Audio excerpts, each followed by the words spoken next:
ಕೋಟಿ ಕೋಟಿ ಹಣ ಖರ್ಚು ಮಾಡಿ 10 ಕಾರನ್ನ ಖರೀದಿ ಮಾಡಿದೆ ಬಿಎಂಆರ್ಸಿಎಲ್ ಅಧಿಕಾರಿಗಳಿಗಾಗಿ ಕಾರನ್ನ ಖರೀದಿ ಮಾಡಿತ್ತು ಈ ಹಿಂದೆ. ಇದೀಗ ಮತ್ತೆ 5 ಕೋಟಿ ಖರ್ಚು ಮಾಡಿ ಐಷಾರಾಮಿ ಕಾರನ್ನ ಖರೀದಿ ಮಾಡಲಾಗಿದೆ. ಇತ್ತೀಚೆಗಷ್ಟೇ 10 ಕಾರನ್ನ ಖರೀದಿ ಮಾಡಿತ್ತು ನಮ್ಮ ಮೆಟ್ರೋ. ಆದ್ರೆ ಮತ್ತೆ 5 ಕೋಟಿ ಖರ್ಚು ಮಾಡಿ 5 ಕಾರನ್ನ ಖರೀದಿ ಮಾಡಲಾಗಿದೆ. ಬಿಎಂಆರ್ಸಿಎಲ್ ನಡೆಗೆ ನೌಕರ ಸಂಘದಿಂದ ಅಸಮಾಧಾನಗಳು ಕೂಡ ವ್ಯಕ್ತವಾಗ್ತಾ ಇದೆ. ಸಾರ್ವಜನಿಕರ ಹಣ ಪೋಲಾಗ್ತಾ ಇದೆ ಅನ್ನುವಂತಹ ಆಕ್ರೋಶಗಳು ಕೂಡ ವ್ಯಕ್ತವಾಗ್ತಾ ಇದೆ. ಬಿಎಂಆರ್ಸಿಎಲ್ ನಷ್ಟದಲ್ಲಿದೆ, ತೊಂದರೆಯನ್ನ ಅನುಭವಿಸ್ತಾ ಇದೆ ಅಂತ ಹೇಳಿ ದರ ಏರಿಕೆ ಮಾಡಲಾಗಿತ್ತು. ದುಪ್ಪಟ್ಟು ದರ ಏರಿಕೆಯಾಗಿತ್ತು. ಮೆಟ್ರೋದಲ್ಲಿ ಓಡಾಡಬೇಕು ಅಂತಂದ್ರೆ ಜನಸಾಮಾನ್ಯರು ಕಷ್ಟಪಟ್ಟು ಓಡಾಡಬೇಕು, ಕಣ್ಣಲ್ಲಿ ರಕ್ತ ಹರಿಸ್ಕೊಂಡು ಓಡಾಡಬೇಕು, ಅಷ್ಟರ ಮಟ್ಟಿಗೆ ಬೆಲೆ ಏರಿಕೆ ಆಗಿದೆ.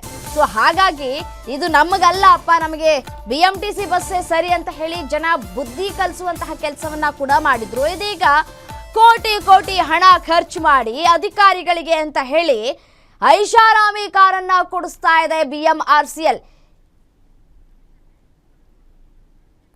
ಮತ್ತಷ್ಟು ಡೀಟೇಲ್ಸ್ ನೀಡ್ತಾ ಹೋಗ್ತಾರೆ ನನ್ನ ಕಲೀಗ ಶಮಿ ಶೆಟ್ಟಿ ಫೋನು ಸಂಪರ್ಕದಲ್ಲಿದ್ದಾರೆ.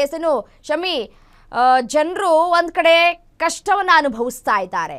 ಬಿಎಂಆರ್ಸಿಎಲ್ ತೆಗೆದುಕೊಂಡಂತಹ ನಿರ್ಧಾರಕ್ಕೆ, ಬೆಲೆ ಏರಿಕೆ ಆಗಿರೋದಕ್ಕೆ, ಮೆಟ್ರೋದಲ್ಲಿ ಓಡಾಟ ಮಾಡೋದಕ್ಕೆ ಕಷ್ಟಪಡ್ತಾ ಇದ್ದಾರೆ. ಆದರೆ ಬಿಎಂಆರ್ಸಿಎಲ್ ನಡೆ ಒಂದ್ ಕಡೆ ಆಕ್ರೋಶಕ್ಕೆ ಕಾರಣ ಆಗ್ತಾ ಇರುವಂತದ್ದು.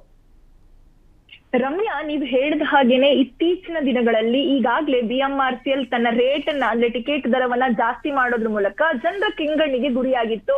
ಒಂದ್ ರೀತಿಯಲ್ಲಿ ಬಿಎಂಆರ್ಸಿಎಲ್ ಮೆಟ್ರೋ ಟಿಕೆಟ್ ದರ ಏರಿಕೆ ಮಾಡಿರೋದ್ರಿಂದ ಸಾಕಷ್ಟು ಜನ ಏನು ಮೆಟ್ರೋ ಪ್ರಯಾಣವನ್ನ ನಿರಾಕರಿಸಿದ್ರು. ಅದನ್ನ ಬಿಟ್ಟು ಬಿಎಂಟಿಸಿ ಬಸ್ಗಳ ಮೊರೆ ಹೋಗಿದ್ರು. ಆದ್ರೆ ಇದೀಗ ಕೋಟಿ ಹಣ ಖರ್ಚು ಮಾಡಿ ಮೆಟ್ರೋ ಅಧಿಕಾರಿಗಳಿಗೆ 10 ಹೊಸ ಕಾರ್ಗಳನ್ನ, ಐಷಾರಾಮಿ ಕಾರನ್ನ ಖರೀದಿ ಮಾಡಲಾಗಿದೆ. ಈ ವಿಚಾರವಾಗಿ ಸರಾಸರಿ 5 ಕೋಟಿ ರೂಪಾಯಿಗಳನ್ನ ಖರ್ಚು ಮಾಡಿ ಕಾರನ್ನ ಪರ್ಚೇಸ್ ಮಾಡಿದ್ದಾರೆ ಬಿಎಂಆರ್ಸಿಎಲ್ ಅವರು.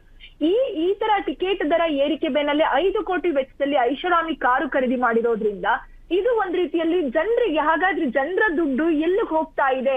ಯಾಕಂತಂದ್ರೆ ಬಿಎಂಆರ್ಸಿಎಲ್ ಲಾಸ್ ಅಲ್ಲಿ ಇದೀವಿ, ನಾವು ಟಿಕೆಟ್ ದರ ಏರಿಕೆ ಮಾಡ್ಲೇಬೇಕು ಅನ್ನುವಂತಹ ಕಾರಣವನ್ನ ಇಟ್ಕೊಂಡು ಟಿಕೆಟ್ ದರವನ್ನ ಏರಿಕೆ ಮಾಡಿತ್ತು 46%. ಆದ್ರೆ ಈಗ 5 ಕೋಟಿ ಖರ್ಚು ಮಾಡಿ ಐಷಾರಾಮಿ ಕಾರುಗಳನ್ನ ಖರೀದಿ ಮಾಡಿ ಅಧಿಕಾರಿಗಳಿಗೆ ನೀಡಿರೋದ್ರಿಂದ ಒಂದ್ ರೀತಿಯಲ್ಲಿ ಬಿಎಂಆರ್ಸಿಎಲ್ ಯಾವ ನಡೆಯನ್ನ ತೋರ್ತಾ ಇದೆ? ಹಾಗಾದ್ರೆ ಜನರ ಮೇಲೆ ತನ್ನ ಟ್ಯಾಕ್ಸ್ ಅನ್ನ ಹಾಕಿ ಅಥವಾ ಜನರನ್ನ ಲೂಟಿ ಮಾಡೋದ್ರ ಮೂಲಕ ತಾನು ಐಷಾರಾಮಿ ಜೀವನವನ್ನ ನಡೆಸ್ತಾ ಇದೆಯಾ ಬಿಎಂಆರ್ಸಿಎಲ್ ಅನ್ನುವಂತಹ ಪ್ರಶ್ನೆ ನಮ್ಮಲ್ಲಿ ಕಾಡುವಂತ ರೀತಿಯಲ್ಲಿ ಬಿಎಂಆರ್ಸಿಎಲ್ ತನ್ನ ನಡೆಯನ್ನ ತೋರಿಸ್ತಾ ಇರುವಂತದ್ದು. ರಮ್ಯಾ, ರೈಟ್, ಥ್ಯಾಂಕ್ ಯು ತಮ್ಮೆಲ್ಲ ಮಾಹಿತಿಗಾಗಿ ಶಮಿ.